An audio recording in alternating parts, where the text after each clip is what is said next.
All right, hello everyone. So let me give you the rundown, like the office, on this. Um, we're gonna be just setting up a cloud instance for doing CPU work, right? This work can be parallel or in series, but it's not CPU work. It's not parallel computing. It's multiprocessing at best, right? So for if you want to use GPUs, I recommend other services like perhaps Paperspace, or I think that DigitalOcean is now partnered with Paperspace, so you could potentially use them, use those cloud service providers. But for now, we're just gonna be focusing on Linode and CPU work. All right. So, and also to all my haters who've said, these videos are just like copied from other YouTube's channels. That's completely not true. And I actually, to them, I encourage you to make your own YouTube videos, really, and let's see what type of comments you get from other people, right? Like, get a life. All right. Anyways, so we're gonna go. Just gonna start with signing up, or not signing up, logging in for me. But if you'd like to, start this, I'd recommend that you sign up through GitHub. Okay. So you're gonna click on there, and then, well, if you've already signed up through GitHub, you're just gonna click through your GitHub provider, and after that you're already logged in. You don't even have to write your password, type your password and anything, because people who typically work with GitHub, they just like the account is already already logged in almost at all times, right? So there's no automated logging out, so it simplifies things.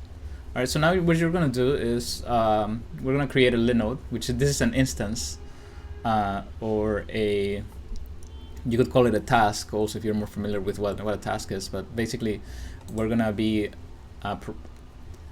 apportioning four CPUs to do the work in the cloud for us, so that we don't have to use the resources of our computer for that, right? So first thing we're gonna do is we're gonna select the region, right? And I recommend you to select the region that's closer to you. In my case, is this one. And we're gonna choose also the Linux distribution. So this is like the operating system for your cloud instance. And we're gonna choose Ubuntu 24.04 because it's the long-term support, so it's the more stable one so far. And so we're gonna choose that. We're also gonna select a dedicated CPU. As you can see, the pricing is not that bad, right? It's only 10 cents of a dollar per hour. So we're gonna select that. And if you want to select this, of course, you need to, before that, you should have done updated your billing and contact information, so that you can be billed and you can use these resources, right? But like I tell you, it's not that scary in terms of price, and they will not bleed you dry like AWS. All right, because they're pretty transparent in what you're paying. At least in my experience, that's the case. Okay, so I'm just gonna go for this with this option. This option allows for the usage of 4 CPUs and 8 gigabytes of RAM. That's about like the typical laptop that you buy nowadays. It has that, I guess, like that type of capacity. So we're gonna go with that one. And I'm also going to use all the CPUs, so that's why I'm using this one too, selecting it. Linode label, we leave it as is. Tags, we could select deep learning. Placement groups, just leave it as is as well. Root password, you can automatically generate one, and I recommend you use it if you're going to do file transfer between the cloud server and your computer. So just like I recommend you generate one. And also here we don't have an SSH key, right? So, but we can add one. Okay, so I recommend that you create one. I think that it just simplifies the process so much more. So we're gonna add an SSH key. How do we do that? I guess, like, let's see. We can look it up, right? How do we SSH key Linode? Just googling. Okay, and we're gonna just scroll down to SSH keygen tool, right? And so I guess it's this process. Okay, and then you write your email as well, right? So we're gonna write that on the terminal. Okay. What happened here? Oh yeah. Okay. So we're gonna write this, and then after that you're gonna write your email.g@gmail.com, and I'm just gonna pause the video here because I'm not gonna give away my email so easily, right? So pause. Okay, and after you've all basically entered that, you just enter. You don't need to add a password unless you want to make it more secure. And then last thing your output, you're just gonna get a random art image. It's basically just some key verification check. All right. So after that, what you're gonna do is generating. Well, this. Yeah, just go through the process, and you're gonna upload the key, right? So you're gonna upload the key, public key. Well, I guess you don't really have to do any of this. This is a little bit more complicated. Of course, if you have a Mac OS, things change a little bit, so you might have to do this. But for a Linux computer or Windows computer, it's basically the process that I showed you. And then what you're going to need to do is you're going to need to copy the key in here, and you're going to need to copy it here. You can assign a label. You could write the name of your computer, and that's what I'm going to do. Okay. So what we're going to do now then for that is off. Okay. We're going to locate the key. So the key is, I believe, in home. .sh, yeah, and then here I have all my keys, obviously, right? And I'm storing it in ID Linode, but you probably have stored it somewhere else, like ed25519, right? So what we need to do is you need to look at the public key. So you're gonna need to write the pub extension, and you're gonna, after you look at it, you're gonna copy the whole thing, and you're gonna paste it here in SSH public key as is. All right. So I'm gonna do that, and I did that, right? So the key typically starts with SSH dash, and then it typically ends with your email. All right. So after you've done that, just select check. Yeah. Okay. And then after that, we're gonna scroll down. After this is checked, BPC, no thank you, no firewall. Add-ons, unless you need them, you could select them, but for my purposes, I typically do not use them, because I just make some work. I save all the work that it's typically very fast. I save all the work, do some file transferring from the cloud to my local computer through FileZilla, which is an open source software that lets you transfer files across computers. So I'm not going to use any of these, either of those. And if you want to figure out, if you need them or not, I guess you could ask ChatGPT, right? But anyways, we're just going to go through what's next, which is create Linode. This is the computing instance that we are creating to do our cloud computing. Okay.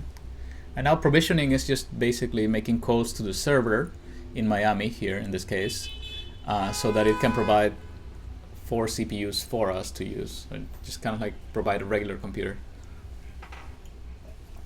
And because we are selecting a dedicated CPU service, those CPUs are only used by us and by anybody else, not by anybody else. All right. So it takes some time, as you can see, the provisioning. But after all that, it's easy going. Okay. And now it's done. It's running now. So what you're gonna need to do now is access the cloud instance, your CPU cores that you just bought, or that you're renting. Sorry, right, at 10 cents an hour. Okay, so we're gonna copy the SSH address here, this one, and we're gonna paste it on our terminal. Okay. And then we're gonna enter, and it's telling us the authenticity is not established. We're gonna type yes. Permanently added it, and now we're in. Okay, and you see how easy it was for us to get in? That's because, you know, we established that whole SSH key registration. If not, it would have probably kicked us out, right? So it's easy. Right now we are on the server in Miami. I'm not in Miami right now, but I am using their server, right? So we can clear it. We're still, how do we know that we're there? That we are using the cloud instance? Well, because it starts with root at localhost, okay? That's how we know. And we can quit it, we can exit it just with Control D, I believe, and then we close the connection. Connection to where? To this server address, which is in Miami, like I said, right? I'm probably gonna destroy this this instance after, you know, establishing it, because maybe somebody can get in this in this IP address, but maybe I'm just being paranoid. So I'll just continue. It doesn't matter. It's hard to transfer all the private information anyways. So we're gonna access it again, clear, and we're gonna, every time you want to access the the instance, you just need to type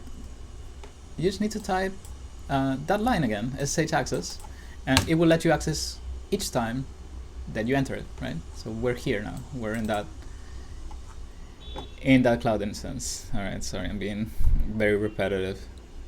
So what we're gonna do here is we're gonna find out if we have Python installed, okay? Python, there's no Python here.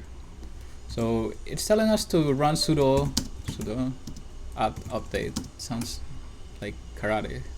Sudo, right? Okay, so we're just gonna update the whole thing.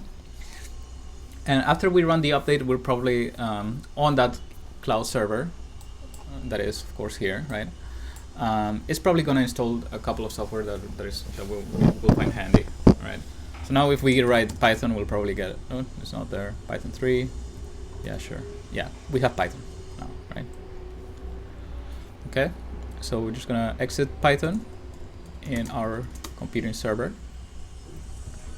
And what I'm gonna do is like I said, I want to run what I'm running here. I'm just running a neural network,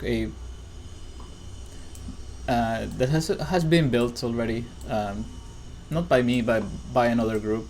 It's actually free to use to anybody. It's an NBeats neural network for making forecasting. All right, but what we're gonna do is I just want to run all these tasks on the server instead of running them on my computer as I am doing now. So for that, I'm just gonna need to copy the code that I'm running here in the server, and so for that I recommend that you actually create a GitHub repository with your code so you can pass it here, okay?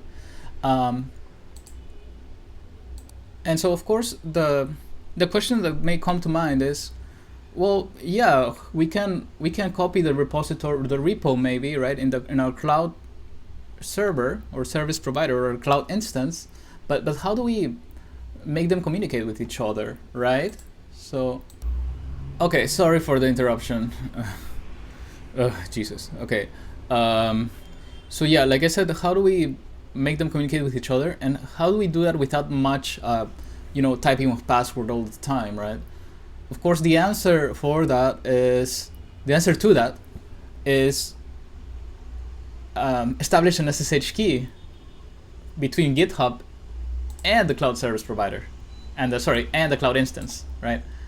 So that is the answer to a lot of things, actually. So what I'm gonna do is this is a private repo that I'm gonna be using, and I'm not gonna show much of the details below it because it's just like, it's really unnecessary. Right at this point, this is just the demo. So what I'm gonna do is I'm gonna create a new SSH key for that cloud instance. So for that, what we need to do is we're gonna need to go to settings here. We're gonna go to SSH and GPG keys, and I have a couple here. I established one before for a different Linode instance that I created some long time ago, as you can see. And so I'm gonna delete that one. I understand, delete this SSH key, and I'm gonna create a new one. Let's see. Probably need to delete that key after showing this video. Okay, anyways, We're going to create a new SSH key by clicking on that green button. And then here we're going to write Linode. We could write Miami if we want, because Miami, it's a cloud instance from that server.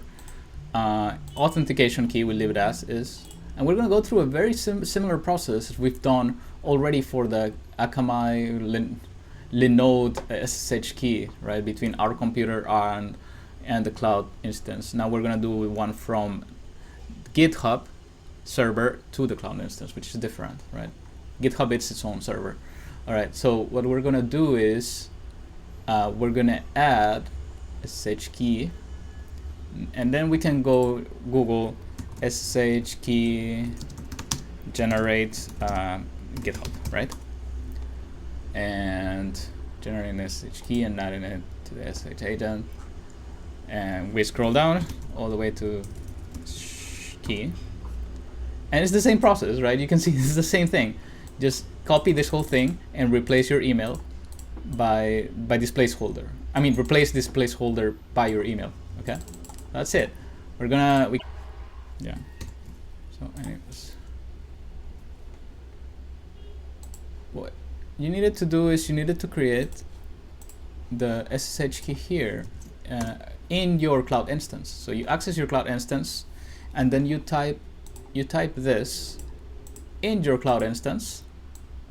Okay, and you replace this placeholder by your email. Okay, so after you've done that, and now you can see we've created generated the SSH key in our Linode instance. All right, so that's what you needed to do.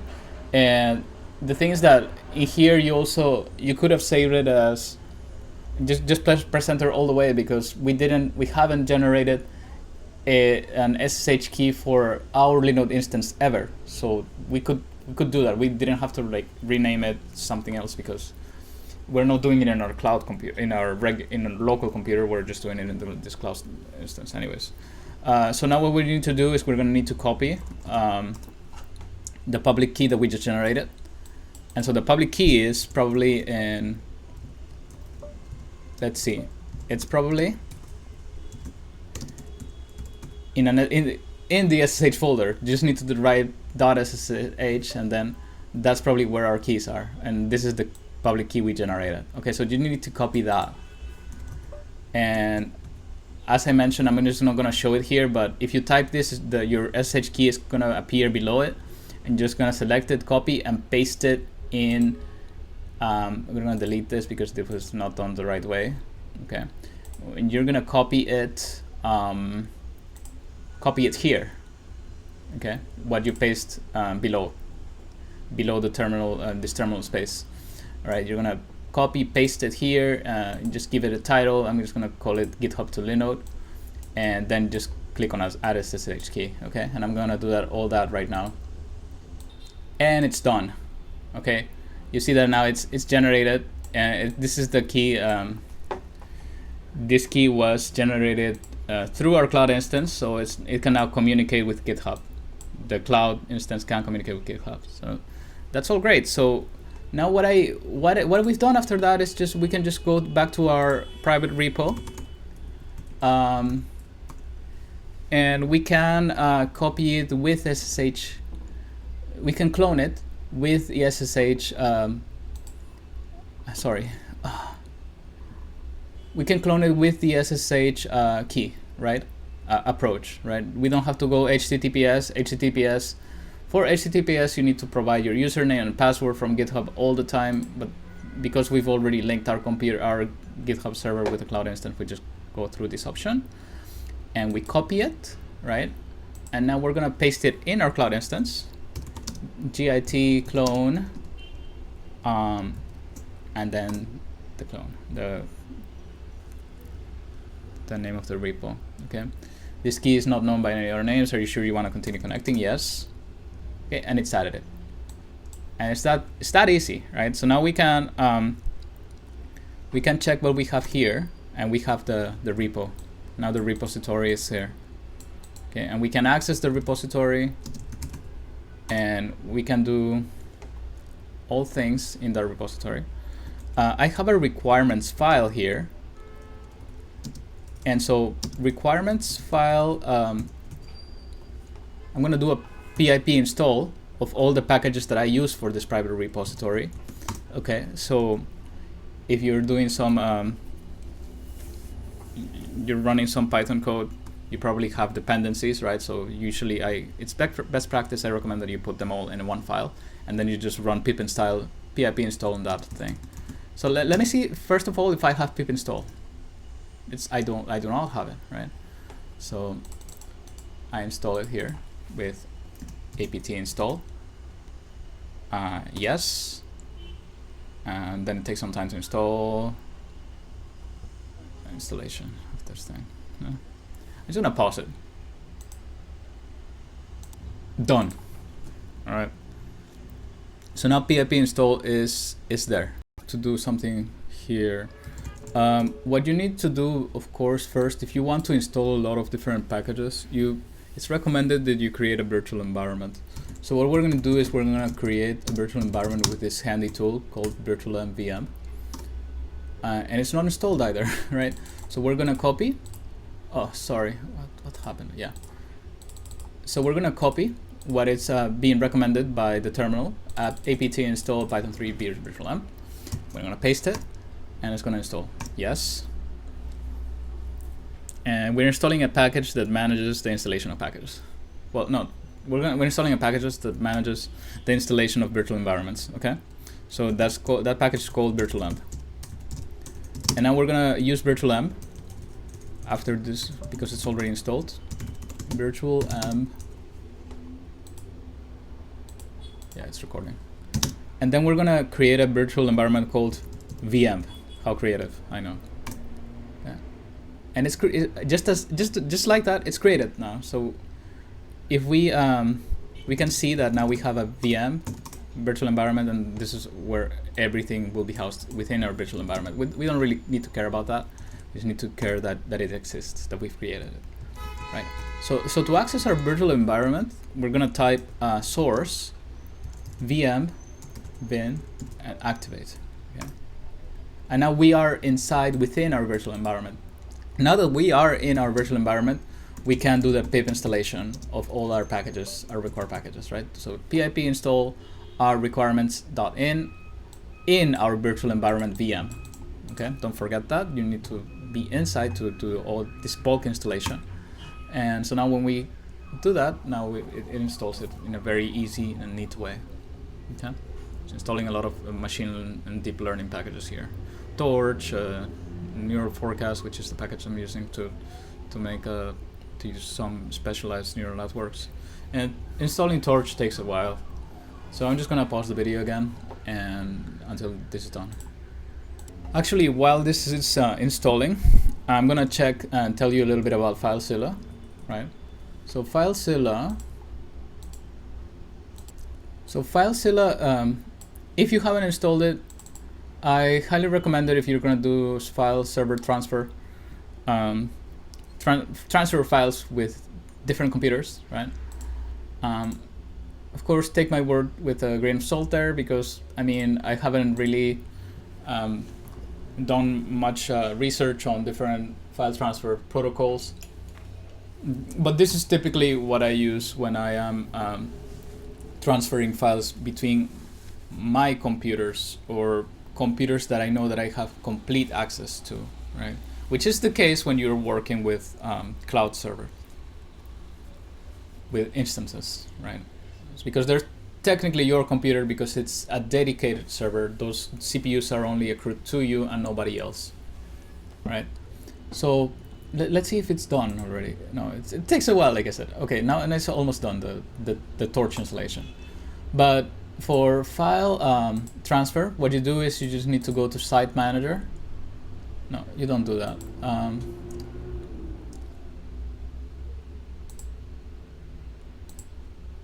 Oh, we don't need to care about that right now. I think that we do quick connect, and we need to write the host username, which is root typically. Password, the password that I told you that you should have, you know, like created for your Linode instance, and then port, which is typically just write 44 or something. else, which I may need to look up later. Okay, here, pause. So anyways, I think that it's all the packages on my requirements file have been installed. It's just taking a while to process the whole thing. So while that's being completed, I'm gonna go back. We're gonna go back to our dash here, our Linode dash, and look at the public IP addresses here, right? So I guess that this 172.233, that is gonna be the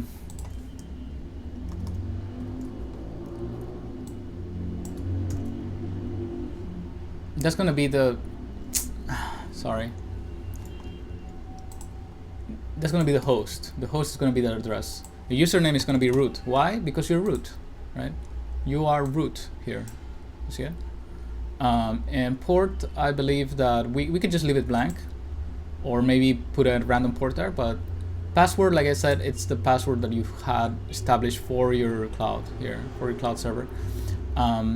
Very early on the video I showed it, right? Okay, so we're going to need to write that.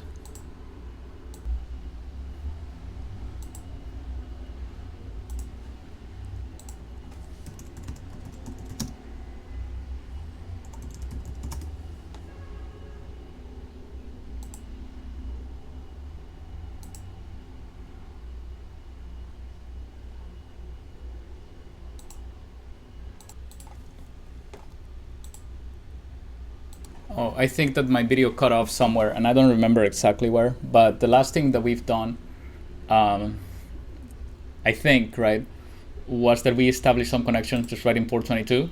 And yeah, so now we have port 22. What you see here, root, is actually not our local computer. It's the local instance, the Linode instance, and to the left is our local computer, or our computer, right? So now we can do some really quick and efficient file transferring using FileZilla. And like what I was mentioning before was also that now we installed all the package dependencies on our virtual environment. So, and we are there right now.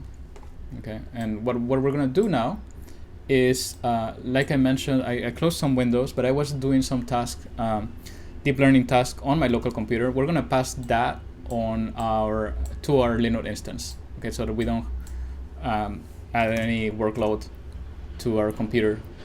Right. Well, right now I stopped that work tasks, so those tasks are not taking any resources. But what we're gonna do is we're gonna pass those tasks, or we're gonna run deep learning tasks on our server, on our local instance, Linode instance. Okay. So, like I said, I have some checkpointing system where I save all the different deep learning trainings. So I'm gonna pass that here too right now. And like I mentioned before, my checkpointing, all the files or my checkpointing system are in a different repo than the one that I'm using, which is this one. And this is how I find what changes are being made here, or what has been added. So we have this checkpointing file that we are gonna add or transfer to our Linode instance. Okay. So what happened? Oh, this is okay. So Central Torch, it's on checkpoints. Yeah, it's on another repo. Like I said, it's not on this repo. So we're gonna clone that repository. Okay. It's also another private repo. This is what's great about private repositories. Okay, sure. Torch. It's here. Because we have access to SSH, we've already created a tunnel through SSH between GitHub and our local instance. We can do a git clone with git clone with SSH. So we're gonna go one directory upwards, and that's where all the cloned repos should be. So git clone, generate files. Sure. Okay. Why not? Okay. git status. Oh, of course, sorry. We clear. We check where we are right now. We are in our main root directory, and we're gonna access cd, change directory to central files, generate central files, central torch. Okay, and now because we are communicating with GitHub, what I can do is something simpler even. I can just add git add, git add, I'm gonna add this file, git commit, and new file to run on Linode instance, which is the beats USA. Okay, and I'm just gonna leave it as that checkpoint. Sure, why not? Okay, and then we just added that to our private repo. We push it. Okay, can I see anything? No. Okay, great. Okay, and now we're gonna pull it here. We're gonna pull those changes that we just passed. Okay, and that's it. And there's no need even. There's no need to do the file transferring right now because we are just we just passed those changes to the local instance because we pulled, right? So it's there now. So what we're gonna do is we're gonna go back to our central torch, okay, and clear. And now we are this central torch. This central torch repo is the one where we run all our computing. So I'm gonna run it. It's gonna run Python searches, and it should do we should do the deep learning work now on the local instance. Okay, hopefully. So Python searches, and let's take some time. Just gonna wait a little bit. No module found named millipede, so we need to clone that module because this is a module that I forked from a from another open source repo, and the reason why I'm using my fork is because it has something that otherwise it wouldn't work without it. It's just the change on the poetry or the setup py file, but that change actually makes it work on the newest operating system. So I'm gonna do that. I'm just gonna clone fork git clone my fork, okay, also to that local instance, to the Linode instance. So I'm gonna clear again. I'm gonna deactivate my virtual environment, and I'm just gonna do git clone of my millipede fork. Okay, and so now you can see that we have millipede there. So we're gonna go back to central torch. We're gonna now activate the virtual environment, and then after activating it, we're gonna pip install the whole repo, the whole millipede repo. Okay, pip install millipede. Okay, and it takes some time, but it does it pretty fast, and done. It's done. Okay. Now we're gonna run our script again, our central torch script, and hopefully now it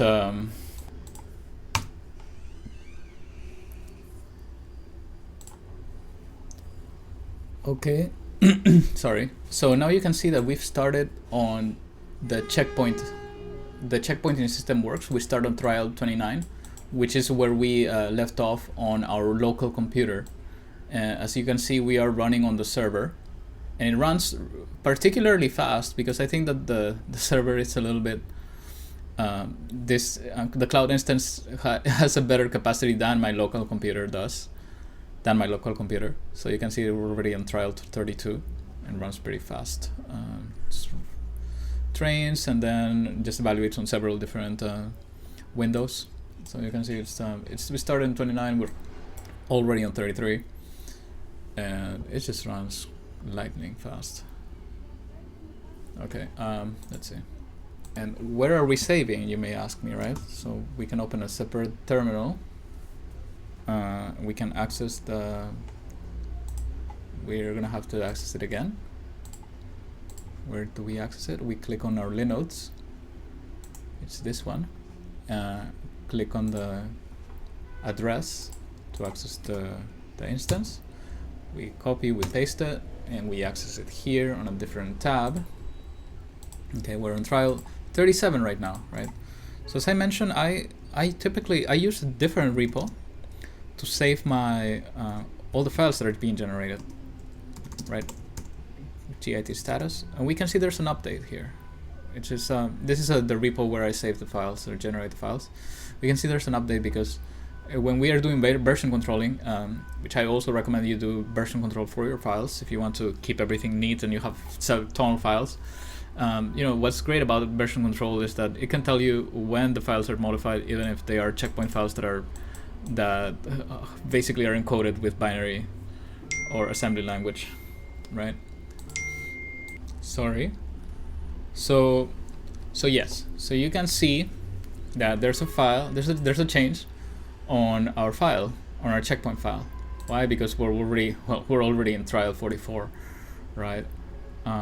If you're curious what I'm doing here, I'm doing some hyperparameter optimization, right, on a deep learning model. So I'm just changing the hyperparameters or the architecture, quote unquote, the learning routines and everything else to make the best model.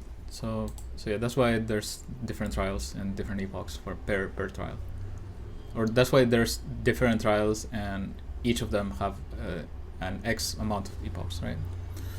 So yeah, that's basically it. That's what I needed to show you, of course.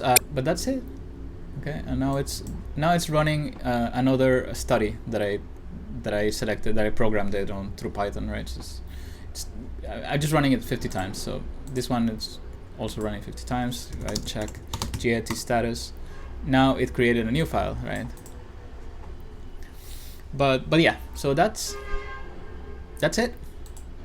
I guess like that's all I need to show you. And I guess as you can see, you can, if you have established a checkpointing system, and it's really good, right? As I showed you, just running through the Linode instance, git no, not need status. You can just like start it anytime you like, and it will continue on the trial that it stopped, right? So that it stopped at, or at which it stopped. Okay, so it stopped in trial 5, so it's continuing in trial 5 now. All right, so that's basically it. If you want to disconnect your Linode instance, the way it goes is I recommend that you power off first, right? And then after you power it off, you go to your Linodes and you click on delete, and that's it. And then you will be billed for the amount that for the time that you used it. As I mentioned, if you just use it half an hour, you're gonna be billed 5 cents, most likely, I think. And like I mentioned also, it's harder for them to bleed you dry of your money.